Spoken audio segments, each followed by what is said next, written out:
cute. Okay, maybe not cute. He was like okay. Welcome to my channel.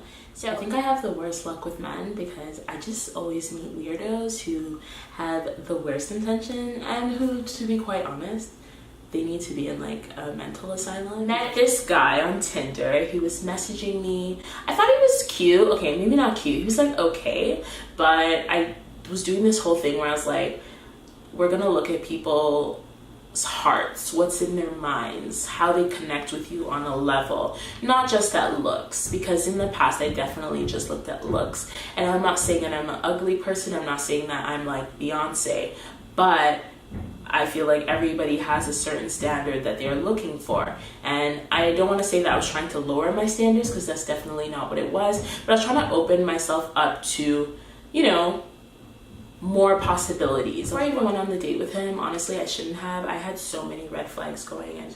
Disclaimer, he was a white Jewish man. He's like, oh, you've never been out with a Jewish guy? I was like, I don't really know what you being Jewish would have to do with anything, but like, let's just roll with that. I made him come get me from a different address, because girls, you can't be giving out your address to these random guys on dating websites like Tinder and stuff, because like, what if he's a murderer? Not only would he have murdered you, he would actually know where you live as well. Like, what if he's gonna go back for your family? Smart. Okay, anyways, we went there and had drinks. The whole time before we got there, I was in his car and he was like caressing my leg and shit, and I was like, honestly, I don't like that, and it was giving me like red flags, but I kind of just let it go. But I did tell him that I didn't like it, and he sat beside me in the, like, we were sitting in a bar table and he sat beside me, which I will say I thought was a bit weird, because whenever I've gone on a date, like, I feel like it's just etiquette. You sit there, I sit here, we stay in our lanes, and that's just how it goes. But he decides to sit beside me and he's like caressing my leg and stuff, and I was like, listen, I'm not really comfortable with that, like, I'm gonna need you to stop. And he's like, you know what, people have probably done far worse in these booths. I'm like, really now? So people fuck in these booths now is what you're trying to tell me? So date finishes. I really wanted to go home, but the whole day he was like talking about Breaking Bad and how it was so exciting. And you know, I had watched a couple episodes, so I kind of knew the gist of what he was talking about. And so he invited me over to his house to watch Breaking Bad.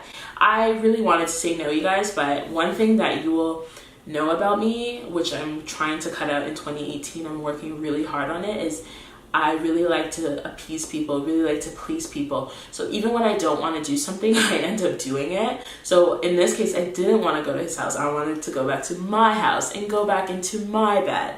But he was like, oh, come over. So I was like, okay, sure. We go over to his place and we're in his living room, and he starts trying to like caress me and stuff, and I was like, stop, don't touch me. And you know, he kept going over and over again, and so I was just like, you know, moving his hand and stuff, and he starts to get really rough, like to the point where he's like holding my hand like this. Like, you guys can't really tell because I'm on camera, but like, this is a really tight grip and my hand actually really hurts. Like, he was holding me tight like that, and I was just like, oh my god, like, don't, you know? And so, you know, he was trying to touch me inappropriately in places. I was wearing like a really long dress and like tight. It was really late at night, about like 1 or 2 in the morning, and so he said that he didn't want to have to drive me home so late, which I understood. I mean, I shouldn't be trying to understand on his part, because, you know, he's not making me feel comfortable, but again, my problem. So then he's like, okay, he's like, I have a king size bed, so like, we can go upstairs and sleep. You don't have to worry about me touching you. So, you know, he really assured me that he was going to be a gentleman and I didn't have to worry about anything. So that kind of like made me be at ease. I was like, okay, it's going to be fine. So we get to his bed. I'm literally in what I wore the whole night, because I was not about to strip down naked and give this guy the wrong impression, because I just really wasn't down for anything that maybe he was down for. Went into bed. I'm telling you guys, when we stepped in this bed, he was wearing a t-shirt and like shorts or like boxers, which I was okay with. But he started to get closer to me, and I was like, listen, don't touch me. We've already discussed this. You told me that, you know, you're not going to do this, blah, blah, blah.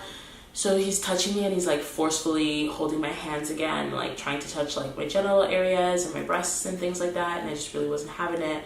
And then at one point he was like forcing my hand to like go down there, and I was like, you know, moving my hand like, and so then my hand went down and I felt his penis. Yes, I felt his fucking penis. And that's when I like lost it. I was like, anyways, yeah, I was like, what the fuck, like, no. And then I just lost it, and I was like, you need to take me home right now. And he was like, oh, tomorrow morning. I was like, no, if you don't take me home right now, I'm gonna call the police. And I said it with this exact face so that he would understand that I was not one to play with. He took me home. So the next day I called the police, and they came over to my house, and they were talking to me and like kind of asked me what it is I wanted to do, if I wanted to press charges.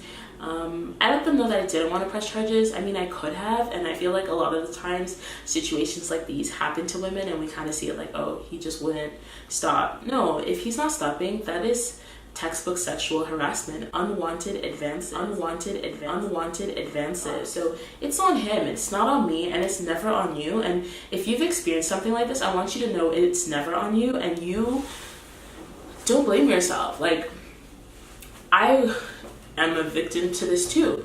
So what I ended up doing was giving him a warning. So like I said, like, put something on his like name or whatever. So if a situation like this was ever to happen again, they would know who he is, and they would just essentially throw him in jail. Like, a lot of people don't go out there and meet guys, and I can say that I'm one of those people. I don't really put myself in a situation where I would meet a guy, so that's why I kind of am more open to online dating. I mean, I'm open to meeting a guy in real life too, but like, I just find online is much easier for me. Like, you can meet a wonderful man, but like, you also have to be wary that there are going to be fuckboys out there. And I met a fuckboy, and it was the worst thing. But, you know, I've learned from it, and I'm like really weary about who I meet. Well, I don't want to say be weary, because you still want to have fun and live life and not let an experience like, you know, ruin everything. Like, a lot of times women find different ways to blame themselves, and I'm not blaming myself in any way. I'm just saying that I should trust my instincts more. But, you know, in the back of my mind, it's always something that I have there, and I'm like, okay, you know, let's do this instead. You know, just be careful, and I don't want this to happen to you. Learn from my situation. I really hope you enjoyed my video, and like, subscribe, comment, tell me how you feel. Thank you for tuning in. I'll see you in my next video.